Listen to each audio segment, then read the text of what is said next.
ನಮಸ್ಕಾರ, ರಿವ್ಯೂ ಚಾನಲ್ಗೆ ಸ್ವಾಗತ. ನಾನು ಸೌಖ್ಯ ಗಾಂವ್ಕರ್. ರಾಹುಲ್ ಗಾಂಧಿ ಬಿಜೆಪಿ ಎಂಪಿಗಳನ್ನು ತಳ್ಳಿದ್ದು ಹೌದಾ? ಕೆಲವು ವಿಡಿಯೋಗಳನ್ನೆಲ್ಲ ಇಟ್ಟು ಈಗ ಬಿಜೆಪಿ ತಿರುಗೇಟು ಕೊಡ್ತಾ ಇದೆ. ಸಂಸತ್ ಅಧಿವೇಶನ ಕೋಲಾಹಲಕ್ಕೆ ಸಾಕ್ಷಿಯಾಗಿರೋದು ಅಂಬೇಡ್ಕರ್ ವಿಚಾರದ ಸುತ್ತ, ಅಮಿತ್ ಶಾ ಅವರ ಭಾಷಣದ ಸುತ್ತ ಸಿಕ್ಕಾಪಟ್ಟೆ ದೊಡ್ಡ ಮಟ್ಟದಲ್ಲಿ ಜಟಾಪಟಿ ಆಗ್ತಾ ಇದೆ. ಇದೇ ಹೊತ್ತಲ್ಲಿ ರಾಜ್ಯದಲ್ಲಿ ಚಳಿಗಾಲದ ಅಧಿವೇಶನದ ಕಡೆ ದಿನ ಬಹಳ ದೊಡ್ಡ ಕಿಡಿಯೊಂದು ಹೊತ್ತುಕೊಂಡಿದೆ. ಲಕ್ಷ್ಮೀ ಹೆಬ್ಬಾಳ್ಕರ್ ವಿರುದ್ಧ ಅವಹೇಳನಕಾರಿ ಸ್ಟೇಟ್ಮೆಂಟ್.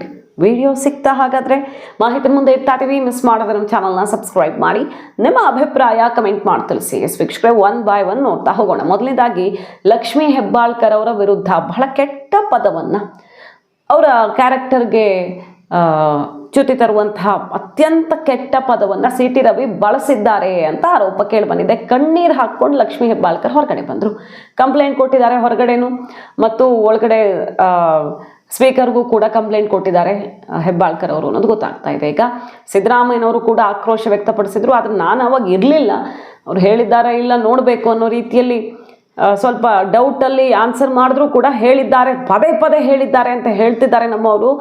ಬಹಳ ಖಂಡನೀಯ, ಏನ್ರಿ ಇವರು ಅಂತೆಲ್ಲ ಸಿಟ್ಟು ಮಾಡ್ಕೊಂಡಿದ್ದಾರೆ. ಹಾಗಾದರೆ ಸಿ ಟಿ ರವಿ ಅವರು ಅಷ್ಟು ಕೆಟ್ಟ ಪದವನ್ನು ಒಬ್ಬರು ಮಿನಿಸ್ಟರ್ ಆಗಲಿ ಯಾರಾದರೂ ಆಗಲಿ ಅಷ್ಟು ಕೆಟ್ಟ ಪದವನ್ನು ಬಳಸಿದ್ದು ಹೌದಾ ಅನ್ನೋ ಪ್ರಶ್ನೆಗೆ ಕಾಂಗ್ರೆಸ್ನವ್ರು ಹೇಳ್ತಿರೋದೇನು, ಲಕ್ಷ್ಮೀ ಹೆಬ್ಬಾಳ್ಕರ್ ಅವರು ಹೇಳ್ತಿರೋದು ಅಲ್ಲೂ ಅಕ್ಕಪಕ್ಕ ಇದ್ದವರೆಲ್ಲ ಕೇಳಿಸ್ಕೊಂಡಿದ್ದಾರೆ ಅಂತ. ಅಂದರೆ ಅವರು ಓಪನ್ ಆಗಿ ಸ್ಪೀಚಲ್ಲಿ ಹೇಳಿರೋಕ್ಕೆ ಸಾಧ್ಯ ಇಲ್ಲ, ಅದು ಸಾಧ್ಯವೇ ಇಲ್ಲ, ನಾನು ಬಳಸೇ ಇಲ್ಲ ಅಂತ ಸಿ ಟಿ ರವಿ ಅವ್ರು ಹೇಳ್ತಿರೋದು. ಬಟ್ ಬಳಸಿರೋದನ್ನು ಅಕ್ಕಪಕ್ಕ ಕೂತವ್ರು ಕೇಳಿಸ್ಕೊಂಡಿದ್ದಾರೆ ಅಂತ ಲಕ್ಷ್ಮೀ ಹೆಬ್ಬಾಳ್ಕರ್ ಹೇಳ್ತಿರೋದು. ಸೊ ಈಗ ತನಿಖೆ ಆಗಬೇಕಾಯ್ತು. ಇಲ್ಲೂ ಅಂಬೇಡ್ಕರ್ ವಿಚಾರದ ಮೇಲೆ ಜಟಾಪಟಿ ಆಗಿರುತ್ತೆ, ಅಮಿತ್ ಶಾ ಗೂಂಡ ಮತ್ತೊಂದು ಅಂತ ಕಾಂಗ್ರೆಸ್ನವ್ರು ಅಟ್ಯಾಕ್ ಮಾಡ್ತಾರೆ, ಲಕ್ಷ್ಮೀ ಹೆಬ್ಬಾಳ್ಕರ್ ಅವರ ವಾಗ್ದಾಳಿ, ಅದಕ್ಕೆ ರವಿ ಅವರ ತಿರುಗೇಟು. ಆ ಟೈಮಲ್ಲಿ ಏನೋ ಒಂದಾಗಿದೆ, ಅದು ಏನಾಗಿದೆ ಅನ್ನೋದ್ರ ಬಗ್ಗೆ ಈಗ ವಿಡಿಯೋವನ್ನು ತೆಗಿಬೇಕಾಗಿದೆ. ಲಕ್ಷ್ಮೀ ಹೆಬ್ಬಾಳ್ಕರ್ ಅವ್ರಿಗೆ ಪಕ್ಕ ಮಾಹಿತಿ ಇದೆಯಂತೆ, ಅವರೇ ಹೇಳ್ತಿರೋದು. ಮೈಕ್ ಏನೋ ಆಫ್ ಆಗಿತ್ತು, ಆಗ ಹೇಳಿದ್ದಾರೆ ಅಂತ ಏನೋ ಚರ್ಚೆ ಆಗ್ತಿದೆ ಈಗ ಕೈಪಾಳಿದಲ್ಲಿ. ಸೊ ಆ ವಿಡಿಯೋವನ್ನು ಹೊರಗಡೆ ತೆಗೆದ್ರೆ ಯಾರು ಇಲ್ಲಿ ಹೈಡ್ರಾಮಾ ಸೃಷ್ಟಿಸಿದ್ದು ಅನ್ನೋದು ಗೊತ್ತಾಗತ್ತೆ.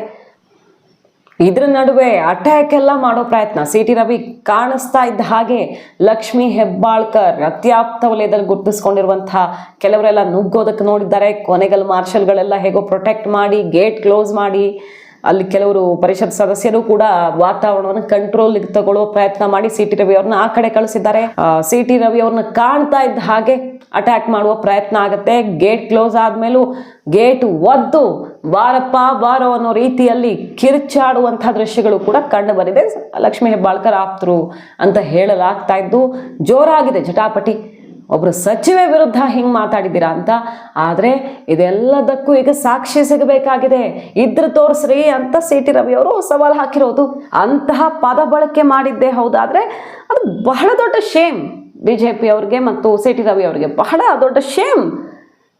ಇಂಥ ಪವಿತ್ರವಾದ ಜಾಗದಲ್ಲಿ ಕೂತ್ಕೊಂಡು ಆ ರೀತಿ ಮಾತಾಡಿದರೆ, ಅಕಸ್ಮಾತ್ ಏನೂ ಇಲ್ಲದೆಯೇ ಹೈಡ್ರಾಮಾ ಸೃಷ್ಟಿಸಿದ್ದಾರೆ ಅಂತ ಗೊತ್ತಾದರೆ ಅದು ಕಾಂಗ್ರೆಸ್ಗೆ ತಿರುಗಬಾಣ ಆಗುತ್ತೆ. ಲಕ್ಷ್ಮೀ ಹೆಬ್ಬಾಳ್ಕರ್ ಅವ್ರಿಗೆ ಗೊತ್ತಿಲ್ಲ, ಅಲ್ಲಿ ವಿಡಿಯೋದಲ್ಲಿ ಕ್ಯಾಪ್ಚರ್ ಆಗಿದ್ರೆ, ಬಟ್ ಮೈಕ್ ಆಫ್ ಆಗಿತ್ತು, ಹಾಗಾಗಿ ಅದು ಕ್ಯಾಪ್ಚರ್ ಆಗುವಂಥ ಸಾಧ್ಯತೆ ಕಡಿಮೆ. ಏನಾಗಿದೆ ಅಲ್ಲಿ ಅನ್ನೋದನ್ನು ಹೇಳೋದು ಯಾರು? ಈಗ ಅದೇ ದೊಡ್ಡ ಸವಾಲಾಗಿರೋದು. ಈಗ ಜಟಾಪಟಿ ಮಾತಿನ ಚಕಮಕಿ ಆಗ್ತಿದೆ ಬಿಜೆಪಿ ಮತ್ತು ಕಾಂಗ್ರೆಸ್ನ ನಡುವೆ. ಸಾಧ್ಯವೇ ಇಲ್ಲ ಅಂತ ಪದ ಬಳಕೆ ಮಾಡೇ ಇಲ್ಲ ಅಂತಿದ್ರೆ, ಈ ಕಡೆ ಒಬ್ಬರು ಮಿನಿಸ್ಟರ್ಗೆ ಇಂಥ ಮಾತಾಡ್ತಾರಲ್ಲ ಇವರು, ಹೆಣ್ಣು ಮಕ್ಕಳ ಬಗ್ಗೆ ಯಾವ ರೀತಿ ಕೀಳು ಮನೋಭಾವ ಇದೆ ನೋಡಿ ಅಂತ ಕಾಂಗ್ರೆಸ್ ಅಟ್ಯಾಕ್ ಮಾಡ್ತಿರೋದು. ಸೊ ಯಾರು ಏನಂದ್ರು ಅನ್ನೋದು ಆನ್ ರೆಕಾರ್ಡ್ ಆಡಿಯೋ ವಿಡಿಯೋದಲ್ಲಿ ಇರುತ್ತೆ. ಯಾರ್ಯಾರು ಏನೇನು ಮಾತಾಡಿದ್ರು ಅನ್ನೋದು ಆಡಿಯೋ ವಿಡಿಯೋದಲ್ಲಿ ಇರುತ್ತೆ. ನಾವು ಕಾಂಗ್ರೆಸ್ ಅಂಬೇಡ್ಕರ್ ಅವರಿಗೆ ಮಾಡಿದ ಅಪಮಾನದ ಬಗ್ಗೆ ಪ್ರಸ್ತಾಪ ಮಾಡಿದ್ದೀನಿ. ಅವರಿಗೆ ಯಾವ್ಯಾವ ರೀತಿ ಅನ್ಯಾಯ ಮಾಡ್ತು ಅನ್ನೋದನ್ನು ಹೇಳಿದ್ದೇನೆ. ಸೋಲ್ಸಿದ ಬಗ್ಗೆ ಹೇಳಿದ್ದೀನಿ, ಸತ್ತಾಗ ಅಪಮಾನ ಮಾಡಿದ ಬಗ್ಗೆ ಹೇಳಿದ್ದೀನಿ, 6 ಅಡಿ ಜಾಗ ಕೊಡದೇ ಇದ್ರ ಬಗ್ಗೆ, ದೆಹಲಿನಲ್ಲಿ ಜಾಗ ಕೊಡದೇ ಇದ್ರ ಬಗ್ಗೆ ಹೇಳಿದ್ದೀನಿ, ಸ್ಮಾರಕ ಕಟ್ಟದೇ ಇರೋದ್ರ ಬಗ್ಗೆ ಹೇಳಿದ್ದೀನಿ, ಭಾರತ ರತ್ನ ಕೊಡದೇ ಇರೋದ್ರ ಬಗ್ಗೆ ಹೇಳಿದ್ದೀನಿ, ನವೆಂಬರ್ 26ನ ಲಾಡೆ ಅಂತ ಹೇಳಿ ಸಂವಿಧಾನದ ಬಗ್ಗೆ ಗೌರವ ತೋರಿಸದೇ ಇರೋದನ್ನ ಬಗ್ಗೆನೂ ನಾನು ಹೇಳಿದ್ದೇನೆ. ಇವತ್ತು ನೀವು ನಾಟಕ ಆಡ್ತಾ ಇದ್ದೀರಿ ಅಂತ ಹೇಳಿದ್ದೇನೆ, ಫ್ರಸ್ಟ್ರೇಟೆಡ್ ಆಗಿದ್ದೀರಿ ಅಂತ ಹೇಳಿದ್ದೀನಿ. ಅವರವರ ಭಾವನೆಗೆ ತಕ್ಕಂತೆ ಭಾವಿಸಿದ್ರೆ ಅದಕ್ಕೆ ನಾನು ಹೊಣೆಗಾರ ಅಲ್ಲ. ಯಾವುದು ರೆಕಾರ್ಡಲ್ಲಿದೆ ಆನ್ ರೆಕಾರ್ಡಲ್ಲಿದೆ ತೋರಿಸಿದ್ಮೇಲೆ ನಾನು ಪ್ರತಿಕ್ರಿಯೆ ಕೊಡ್ತೀನಿ. ಯಾವುದೇ ಹೆಣ್ಮಕ್ಳು ಯಾವುದೇ ವ್ಯಕ್ತಿಯ ಮೇಲೆ ಅಷ್ಟು ಆಕ್ರೋಶಕ್ಕೆ ಒಳಗಾಗೋದು ಅಷ್ಟು ಸುಲಭವಾಗಿ ಆಗಲ್ಲ. ಅವಳ ಅಂತರಾತ್ಮಕ್ಕೆ ಹರ್ಟ್ ಆಗೋ ಹಾಗೆ ಪದಗಳನ್ನು ಬಳಸಿದಾಗಲೇ ಒಬ್ಬ ಹೆಣ್ಮಗಳು ಆಕ್ರೋಶಕ್ಕೆ ಒಳಗಾಗೋದು. ಸೊ ಹಾಗಾಗಿ ಇವತ್ತು ಅವರು ಬಳಸಿರ್ತಕ್ಕಂಥ ಪದ ಏನಿದೆಯಲ್ಲ, ಲಕ್ಷ್ಮೀ ಹೆಬ್ಬಾಳ್ಕರ್ ನಮ್ಮ ಮಂತ್ರಿಗಳಿಗೆ ಅದು ಸಲ್ಲದ್ದು. ಈಗ ಏನೇನು ವಿಚಾರ ಇತ್ತೋ ಚರ್ಚೆ ಮಾಡೋದಕ್ಕೆಲ್ಲ ಡೈವರ್ಟ್ ಆಗಿ ಈ ಒಂದು ಪದ ಪ್ರಯೋಗದ ಸುತ್ತ ಬಂದುಬಿಟ್ಟಿದೆ. ವಕ್ಫ್ ಜಟಾಪಟಿ ಆಯಿತು, ಬೇರೆ ಬೇರೆದೆಲ್ಲ ಆಯಿತು. ಈಗ ಕಡೆಯ ದಿನ ಈ ರೀತಿಯದೊಂದು ಕಿಡಿ ಹೊತ್ತುಕೊಂಡಿರೋದು ಅಲ್ಲೇನಾಗ್ತಿದೆ, ಸಂಸತ್ ಅಧಿವೇಶನಕ್ಕೆ ಸಂಬಂಧಪಟ್ಟಂತೆ ರಾಜ್ಯಸಭೆಯಲ್ಲಿ ಅಮಿತ್ ಶಾ ಅವರು ಅಂಬೇಡ್ಕರ್ ಅವರ ಬಗ್ಗೆ ಆಡಿದ್ದಾರೆ ಅನ್ನುವಂಥ ಒಂದು ಮಾತು ಕಾಂಗ್ರೆಸ್ಸು ಕ್ರಾಪ್ ಮಾಡಿ ಅಷ್ಟನ್ನೇ ಮಧ್ಯದಲ್ಲಿ ಎಡಿಟ್ ಮಾಡಿಬಿಟ್ಟಿದೆ. ಫುಲ್ ವಿಡಿಯೋ ಕೇಳಿದವ್ರಿಗೆ ಗೊತ್ತಾಗತ್ತೆ, ಸಾಧ್ಯವೇ ಇಲ್ಲ ನೀವು ದಾರಿ ತಪ್ಪಿಸೋದಕ್ಕೆ ಅಂತ ಮೋದಿ ಅಮಿತ್ ಶಾನೇ ಕಾಂಗ್ರೆಸ್ಗೆ ತಿರುಗೇಟ್ ಕೊಟ್ಟಿದ್ದಾರೆ. ಎಲ್ಲ ಮಿನಿಸ್ಟರ್ಗಳು ತಿರುಗಿಬಿಟ್ಟಿದ್ದಾರೆ. ಈಗ ಮತ್ತೆ ಪ್ರೆಸ್ ಮೀಟ್ಗೆ ಸಿದ್ಧ ಆಗ್ತಿದ್ದಾರೆ. ಸೊ ಅಂಬೇಡ್ಕರ್ ಅವ್ರಿಗೆ ಕಾಂಗ್ರೆಸ್ ಅವಮಾನ ಮಾಡಿತ್ತು, ಮೋಸ ಮಾಡಿತ್ತು ಅಂತ ಹೇಳ್ತಿರುವಾಗ ಈ ಶಬ್ದವನ್ನು, ಈ ಒಂದು ಸೆಂಟೆನ್ಸನ್ನು ಯೂಸ್ ಮಾಡಿರೋದೇ ಬಿಟ್ಟರೆ ಇವರು ಅಂಬೇಡ್ಕರ್ ಬೈದಿರೋದಲ್ಲ, ಜನ ದಾರಿ ತಪ್ಪಲ್ಲ ಅಂತ ಬಿಜೆಪಿ ತಿರುಗೇಟ್ ಕೊಟ್ಟಿರೋದು. ಆದರೆ ಕಾಂಗ್ರೆಸ್ ಮಾತ್ರ ಪಟ್ಟು ಬಿಡ್ತಿಲ್ಲ. ಹಿಡಿದಿರುವಂಥ ಅಸ್ತ್ರ ಕೈ ತಪ್ಪದಂತೆ ಪಟ್ಟು ಹಿಡಿದು ಹೋರಾಟ ಮಾಡ್ತಿದ್ದಾರೆ ಭರ್ಜರಿಯಾಗಿ. ಎಲ್ಲರೂ ಅಂಬೇಡ್ಕರ್ ಭಾವಚಿತ್ರವನ್ನು ಹಿಡಿದು ಸೆಷನ್ ಒಳಗೆ ಹೊರಗಡೆ ಎಲ್ಲ ಬಿಜೆಪಿ ವಿರುದ್ಧ ಮುಗಿ ಬೀಳ್ತಿರೋದು ನೋಡ್ತಾ ಇದ್ದೀವಿ ನಾವು.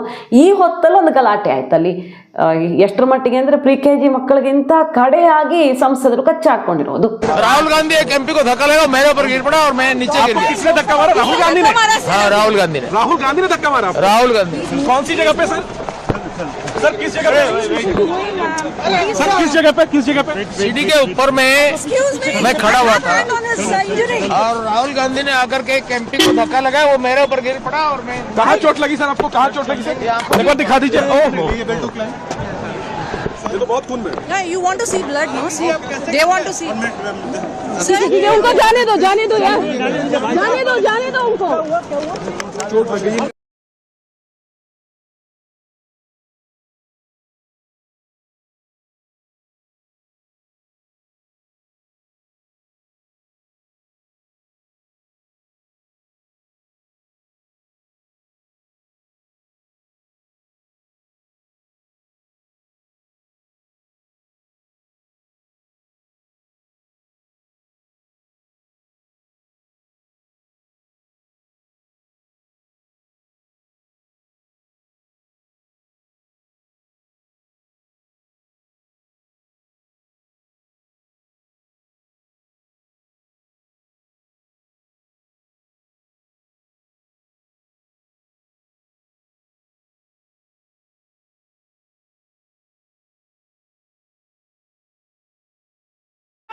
Bring a matter of very grave concern to you, sir, for which I've already sought your protection.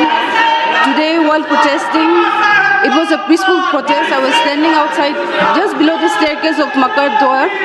Something happened to me which I really feel disheartened.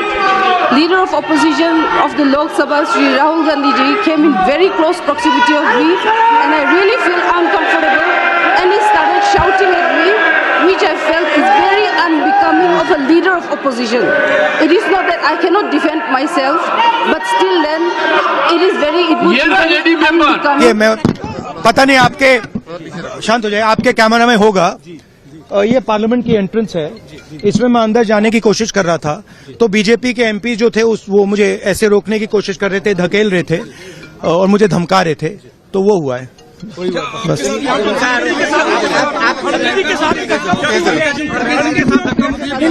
देखिए हाँ किया है मगर ठीक है कोई मतलब धक्का मुक्की से हमें कुछ होता नहीं है, मगर ये एंट्रेंस है पार्लियामेंट हाउस की और हमारा अधिकार है अंदर जाने का और बीजेपी के जो मेंबर्स हैं वो हमें अंदर जाने से रोक रहे थे।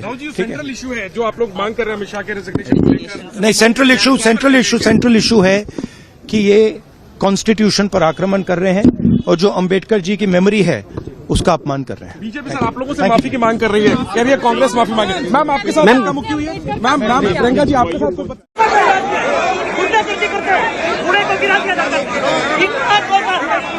इतना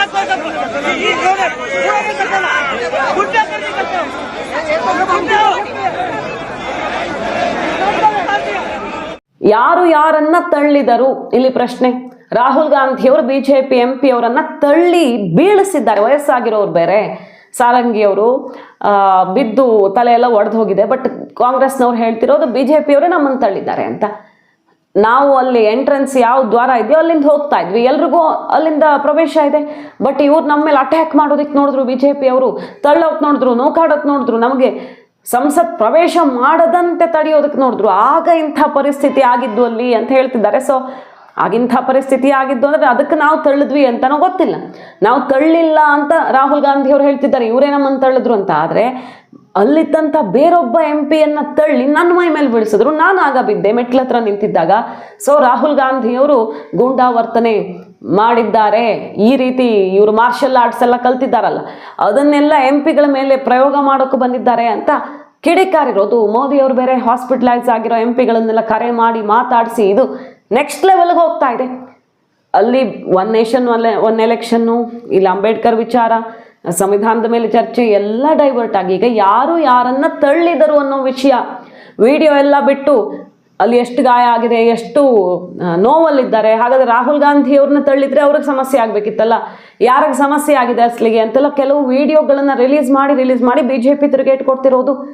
ರಾಹುಲ್ ಗಾಂಧಿ ಅವರ ವಿರುದ್ಧ ನಿಮಗೆ ನಾಚಿಕೆ ಆಗಲ್ವಾ ಅಂತ ಬಿಜೆಪಿ MP ಮುಗಿಬಿದ್ದಿದ್ದಾರೆ. ಇನ್ನಷ್ಟು ವಿಡಿಯೋಗಳನ್ನೆಲ್ಲ ತೆಗಿತೀವಿ ನಾವು ಅಂತ ಬಿಜೆಪಿ ಅವರಿಗೆ ಪ್ರೆಸ್ ಮೀಟ್ಗೆಲ್ಲ ಮುಂದಾಗ್ತಿದ್ದಾರೆ. ರಾಹುಲ್ ಗಾಂಧಿ ಅವ್ರಿಗೆ ಇವತ್ತು ಇನ್ನೂ ಒಂದು ಮಹತ್ವದ ದಿನ. ಯಾಕಂದರೆ ಹೈಕೋರ್ಟ್ಗೆ ಈ ಪೌರತ್ವ, ಭಾರತದ ಪೌರತ್ವ ರಾಹುಲ್ ಗಾಂಧಿ ಅವರು ಹೊಂದಿರಬೇಕೋ ಬೇಡವೋ ಅನ್ನೋ ನಿಟ್ಟಿನಲ್ಲಿ, ಅಂದರೆ UK ಪೌರತ್ವ ಹೊಂದಿದ್ದಾರೆ ಅವರು, ದ್ವಿಪೌರತ್ವ ಇದ್ದರೆ ಕ್ಯಾನ್ಸಲ್ ಆಗುತ್ತೆ ಇಲ್ಲಿದು. ಆ ನಿಟ್ಟಿನಲ್ಲಿ ಗೃಹ ಸಚಿವಾಲಯದಿಂದ ವರದಿ ಕೊಡುವಂಥ ಮುಹೂರ್ತ ಕೂಡ ಫಿಕ್ಸ್ ಆಗಿದೆ. ಆ ಟೈಮ್ ಏನು ಕೋರ್ಟ್ ಫಿಕ್ಸ್ ಮಾಡಿತ್ತು ಆ ಡೇಟ್ ಬಂದುಬಿಟ್ಟಿದೆ. ಸೊ ಅದು ಒಂದು ಗಮನ ಸೆಳೀತಾ ಇದೆ. ಈ ಕಡೆ ಸೆಷನ್ನಲ್ಲಿ ಜಟಾಪಟಿ, ಇಲ್ಲಿ ತಳ್ಳಿ ಬೀಳಿಸಿದ್ದಾರೆ MP ಅನ್ನುವಂಥ ಗಂಭೀರವಾದ ಆರೋಪ ಕೇಸ್ ಬಿದ್ದಿದೆ ರಾಹುಲ್ ಗಾಂಧಿ ಅವರ ಮೇಲೆ.